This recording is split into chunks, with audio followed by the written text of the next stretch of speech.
Hi friends, welcome to Techfox and Telugu YouTube channel. నేను మీ Rafeen. Friends, ఫైనల్గా పోకో కంపెనీ ఈరోజు మన ఇండియాలో పోకో M2 Pro పేరుతో ఒక మిడ్ రేంజ్ మొబైల్ని లాంచ్ చేస్తుంది. సో దీని ప్రైసింగ్ మనకి 14,000 దగ్గర నుంచి వీళ్ళు స్టార్ట్ చేశారు. వీళ్ళు మొత్తం 3 వేరియంట్స్ లాగా తీసుకొచ్చారు.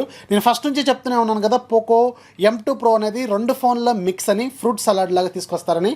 రెడ్మీ Note 9 Pro అలాగే రెడ్మీ Note 9 Pro Max ఈ 2 మొబైల్స్ మిక్స్ చేస్తే ఎలా ఉంటుందో ఈ పోకో M2 Pro అలా ఉంటుంది. వాట్ ఆర్ ఇట్ ఈస్, దీంట్లో స్పెసిఫికేషన్స్ అలాగే వీళ్ళు పెట్టిన ప్రైసింగ్ మాత్రం బేస్ వేరియంట్ ఓకే అనిపించేలాగే ఉంది. ఇక దీంట్లో స్పెసిఫికేషన్స్ డీటెయిల్స్లోకి ఒకసారి వెళ్తే దీంట్లో 6.7 ఇంచెస్ ఫుల్ హెచ్డీ ప్లస్ రెజల్యూషన్తో IPS LCD డిస్ప్లే ఉంటుంది.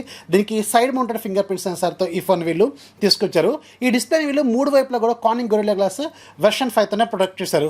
3 వైపులా అంటే ఫ్రంట్ బ్యాక్ అలాగే ఏదైతే మనకి కెమెరా మాడ్యూల్ ఉంటుందో ఆ కెమెరా మాడ్యూల్ కూడా వీళ్ళు గొరిల్లా గ్లాస్ వెర్షన్ 5తోనే ప్రొటెక్ట్ చేశారు. ఇక దీంట్లో వాడిన ప్రాసెసర్ మనకి Qualcomm Snapdragon 720G ప్రాసెసర్ వీళ్ళు యూజ్ చేశారు. ఇది ఒక ఆక్టాకోర్ ప్రాసెసర్. అలాగే ఇప్పుడు ప్రజెంట్గా ఆ బడ్జెట్లో ఉన్న ఫోన్స్లో అన్నింటిలో కూడా అదే ప్రాసెసర్ వీళ్ళు యూజ్ చేశారు కాబట్టి ఓకే, మనకి 13,000 రూపాయల బడ్జెట్లో మాత్రం మంచి ప్రాసెసర్ వీళ్ళు యూజ్ చేశారు. ఇక దీనికి బ్యాక్ సైడ్ మనకి మొత్తం 4 కెమెరాలు ఉంటాయి. మెయిన్ కెమెరా మనకి 48 మెగాపిక్సెల్. ఇది ఏ సెన్సార్ అనేది వీళ్ళు మెన్షన్ చేయలేదు, అంటే ఏ లెన్స్ని వీళ్ళు యూజ్ చేశారు అనేది. నాకు తెలిసి సామ్సంగ్ ఐసోసెల్ బ్రైట్ GM2 సెన్సార్ని వీళ్ళు యూజ్ చేశారని అనుకుంటున్నాను. ఎందుకంటే రీసెంట్ టైమ్స్లో మనకి ఎక్కువ ఫోన్స్లో GM2 సెన్సారే కనిపిస్తుంది కాబట్టి మేబీ అదే వీళ్ళు యూజ్ చేసే అవకాశం అయితే ఉంటుంది. సోనీ అయితే కాదు, వీళ్ళు ఎక్కడ మెన్షన్ చేయలేదు. ఒకవేళ సోనీ అయితే ఖచ్చితంగా వీళ్ళు గట్టిగానే మెన్షన్ చేసేవాళ్ళు సోనీ సెన్సార్ని యూజ్ చేసామని. లైక్ మనకి పోకో X2లో వాడారు కదా, అలా వీళ్ళు మెన్షన్ చేసేవాళ్ళు. కానీ ఇప్పుడు ఎక్కడ మెన్షన్ చేయలేదంటే ఖచ్చితంగా సామ్సంగ్ సెన్సార్ని యూజ్ చేశారని అర్థం చేసుకోవాలి మనం. రెండోది మనకి 8 మెగాపిక్సెల్ కెమెరా. ఇది మనకి ultra wide lens 190 degrees wide యాంగిల్ని కవర్ చేయగలదు. మూడోది మనకి 5 megapixel camera macro lens.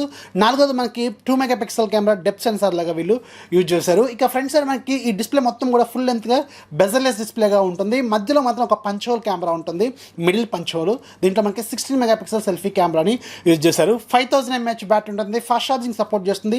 33 watts support చేసే ఫాస్ట్ ఛార్జర్ వీళ్ళు బాక్స్లోనే ప్రొవైడ్ చేస్తారు. సో ఇది ఒక మంచి విషయం అనే చెప్పాలి. ఇది మనకి Android 10 out of the box వస్తుంది. అలాగే MIUI 11తో వస్తుంది. కాకపోతే వీళ్ళు ఇంట్రొడక్షన్ వీడియోస్లో మనకి కెమెరా UI చూపించినప్పుడు మాత్రం ఇది latest MIUI camera latest version వీళ్ళు యూజ్ చేస్తారు. లైక్ మనకి MIUI 12లో ఉండే కెమెరాని వీళ్ళు యూజ్ చేసినట్టున్నారు. దాని ఇంటర్ఫేస్ చూస్తుంటే అలాగే ఉంది. ఓల్డ్ MIUI కెమెరా కాదు, ఇది లేటెస్ట్ MIUI కెమెరాని వీళ్ళు యూజ్ చేస్తారు. ఇక వీడియో డిపార్ట్మెంట్ అలాగే కెమెరా డిపార్ట్మెంట్లో మాత్రం చాలా వరకు ఫీచర్స్ వీళ్ళు యాడ్ చేశారు. Pro colour mode, pro video mode, అలాగే మనకి ఫ్రంట్ కెమెరా కూడా వీళ్ళు నైట్ మోడ్ తీసుకొచ్చారు. అలాగే ఫుల్ లెంత్గా మనకి గూగుల్ కెమెరా సపోర్ట్ చేస్తుంది. ఇలా అన్ని రకాల ఫీచర్స్ వీళ్ళు ఈ కెమెరాలకు వీళ్ళు ప్రొవైడ్ చేస్తారు. సో ఇక దీనితో 3 కలర్స్ లాగా తీసుకొచ్చారు. ఒకటి బ్లూ కలరు, అలాగే రెండోది గ్రీన్ కలరు, మూడోది మాత్రం మనకి బ్లాక్ కలరు. ఇది మాత్రం హైలైట్ అన్నట్టు. ఏదైతే మనకి డిఫాల్ట్ ఒరిజినల్ పోకో ఉంది కదా, పోకోలో మనకి ఆ మోడ్ వెర్షన్ ఒకటి ఉండేది అప్పట్లో. సో దాని డిజైన్ లాగా తీసుకొచ్చారు. అది మాత్రం సూపర్గా ఉంది. ఒకవేళ మీరు ఈ ఫోన్లో ఏదైనా ఫోన్ తీసుకుందాం అనుకుంటే ఈ 3 కలర్స్లో దీన్ని సజెస్ట్ చేస్తాను. సూపర్ కలర్ అని ఖచ్చితంగా చెప్పవచ్చు. ఇక దీంట్లో 4+64GB వేరియంట్ 13,999 రూపాయలు, అంటే 14,000 రూపాయలు. అలాగే 6+64 మనకి 15,000 రూపాయలు. అలాగే 6+128 మనకి 17,000 రూపాయలు పెట్టారు. ఈ 3 కూడా మనకి రేపు 14వ తారీఖు నుంచి, రేపు అంటే జూలై 14వ తారీఖు నుంచి వీళ్ళు ఫ్లిప్కార్ట్లో మాత్రమే సేల్లోకి తీసుకురానున్నారు. సో ఎలాంటి బ్యాంక్ ఆఫర్స్ లాంటివి వీళ్ళు ప్రొవైడ్ చేయలేదు. ఈ పోకో M2 Pro మీద నా ఒపీనియన్ చెప్పమంటే మాత్రం ఖచ్చితంగా మనం ఫస్ట్ నుంచి అనుకుంటుందే మిక్స్డ్ ఫ్రూట్స్ అలాగే తీసుకొచ్చారు. కాకపోతే ప్రైస్ పరంగా చూసుకుంటే మాత్రం ఓకే అనిపించేలాగే ఉంది బేస్ వేరియంట్. అలాగే ఇక్కడ ఇంకొక కీ పాయింట్ కూడా ఉంది. సి మన్మోహన్ ఒక క్లారిటీ అయితే ఇచ్చారు. ఈ ఫోన్ మనకి టోటల్గా 100% మేడ్ ఇన్ ఇండియా ఫోన్ అని చెప్తున్నారు. సో మరి ఇది ఎలా 100% మేడ్ ఇన్ ఇండియా ఫోన్ అవుతుంది అనేది నాకైతే క్లారిటీ లేదు. ఎందుకంటే ఆల్మోస్ట్ ఆల్ ఎవ్రీ చిన్న చిన్న పార్ట్స్ కూడా మనకి బయట నుంచి రావాలి. అంటే ఇక్కడ మనకి ఏవి తయారు కావు, కాకపోతే 100% మేడ్ ఇన్ ఇండియా అని వీళ్ళు చెప్తున్నారు. సో దీని మీద మీ ఒపీనియన్ అంటే కింద కామెంట్స్ ఖచ్చితంగా రండి. సో ఓవరాల్గా మాత్రం బేస్ వేరియంట్ అలాగే నాకు ఆ బ్లాక్ కలర్ మాత్రం ఎక్సలెంట్ అనిపించింది. అలాగే ఓకే, మనకి 14,000 రూపాయల బడ్జెట్లో బాగానే ఉంది.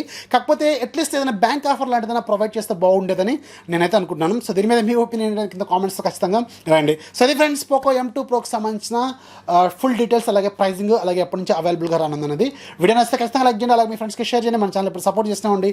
This is Rafi signing off. జై హింద్.